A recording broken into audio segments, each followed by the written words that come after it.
ازيكم يا حبايبي؟ عاملين ايه؟ يا رب تكونوا بخير دايما يا رب، اللهم امين. النهارده هنعمل مع بعض بسله باللحمه.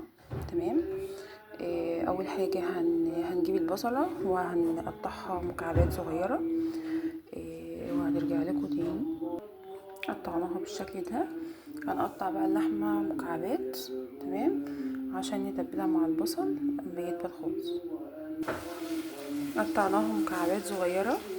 تمام، زي ما انتم شايفين كده. يفضل يعني اللحمه يكون معاها قطع دهن زي دي، تخلي طعم الخضار في حته تانية خالص.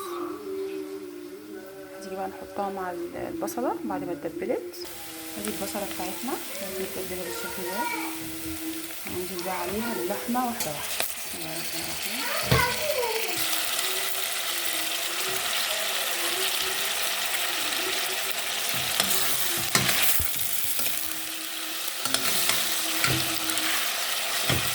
هنقلبها بقى لغايه ما تاخد الصدمه بتاعتها واللون بتاعها يبقى بني. ده بقى نفرم الطماطم ونحط معاها التوم ده. تمام كده هضربها الطماطم في الخلاط. بس قبل ما نحطها هنشوف هنعمل ايه. تعالوا معايا هنشوف اللحمه بتاعتنا بقى. بسم الله الرحمن الرحيم. نقلبها. شايفين اللون اتغير ازاي؟ هنا بقى معانا هنحط ايه؟ هنحط هريسه شطه، نحط فلفل اسود. تمام، ومعانا هنا 7 بهارات، ومعانا شويه كمون كمان. تمام، نقلب بقى كل الحاجات الحلوه دي كلها مع بعض. كل ده النار شغاله متوسطه. هنجيب بقى ورقه لورا، هنحط معانا ورقه لورا كمان. تمام، في اللحظه دي بقى احنا هنحط البسله عشان ايه؟ تستوي معاها النار. ادي البسله بتاعتنا. بسم الله. هنقلبها. البسله دي احنا اصلا فرزناها في البيت نضيفه وزي الفل. نعلي بقى النار شويه عشان ايه؟ البسله كانت في الفريزر لسه طالعه من شويه.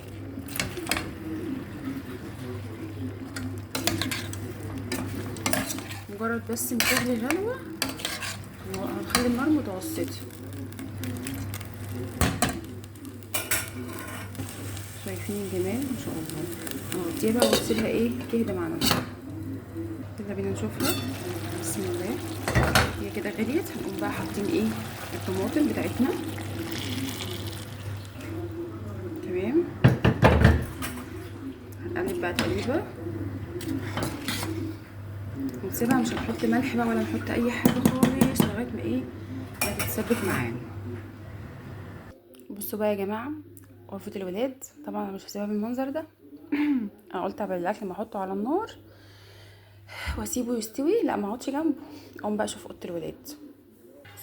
كده احنا عملنا مع بعض اول سرير الحمد لله. تيجي بقى ايه عن السرير التاني. الغساله بتاعتنا بتلف على الغسيل. احنا مش هنقف طبعا، اللي نشيله نغسله على طول. هنا بقى البسله بتاعتنا على النار.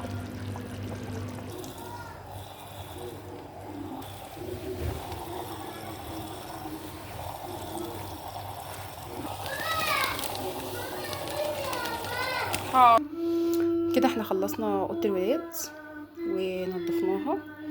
تمام، وخليناها زي الفل. نروح بقى نشوف اكلنا. هنعمل بقى مع بعض شويه رز بشعريه. نحط شويه زيت صغيرين وهنحط معلقه سمنه. بس ايه، نحط الاول الشعريه. تمام، نحط بقى معلقه السمنه نقلبهم مع بعض.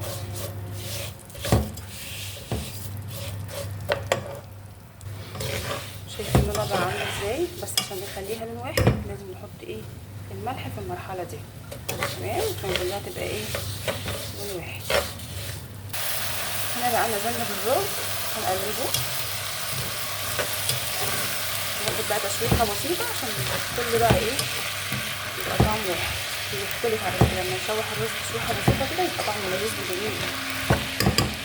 شايفين؟ خد بقى ايه التشويحه بتاعته بيطقطق اهو. هنقوم بقى ننزل على الميه السخنه عليه.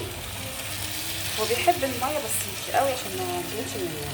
تمام، بعد ما حطينا الميه عليه هنسيبه بقى ايه يغلي. نقلل الميه في الاول وبعد ما يتشرب نيجي موطين النار عليه. تمام، هنغطيه ونسيبه. هنا بقى نشوف الخضار بتاعنا عامل ايه. بسم الله الرحمن الرحيم. الله يبارك. خلاص اهو قرب يستوي. هنحط الملح بتاعنا. شايفين ما شاء الله الله يبارك. خلاص اللحمه استوت. نحط بقى ايه شويه ملح معانا. نحط عليه برده ونسيبه لغايه الرز ما يستوي. شوف بقى الرز بتاعنا تمام الحمد لله استوى بقى زي الفل اهو. تمام، بألف هنا. نطفي عليه. ده بقى الخضار بتاعنا ما شاء الله الله يبارك. تمام استوى ما شاء الله بقى زي الفل. اتفضلوا معانا يا جماعه. بس هنسيبه برده عشان احنا بنحب اللحمه مستويه زياده. نسيبه كده شويه. وبكده نكونوا وصلنا لنهايه الفيديو. اتمنى الفيديو يكون عجبكم. ما تنسوش تفعلوا الجرس عشان يوصل لكم كل جديد، وهشوفكم على خير ان شاء الله. والسلام عليكم ورحمه الله وبركاته. وما تنسوش اللايك يا جماعه بعد اذنكم. مع السلامه.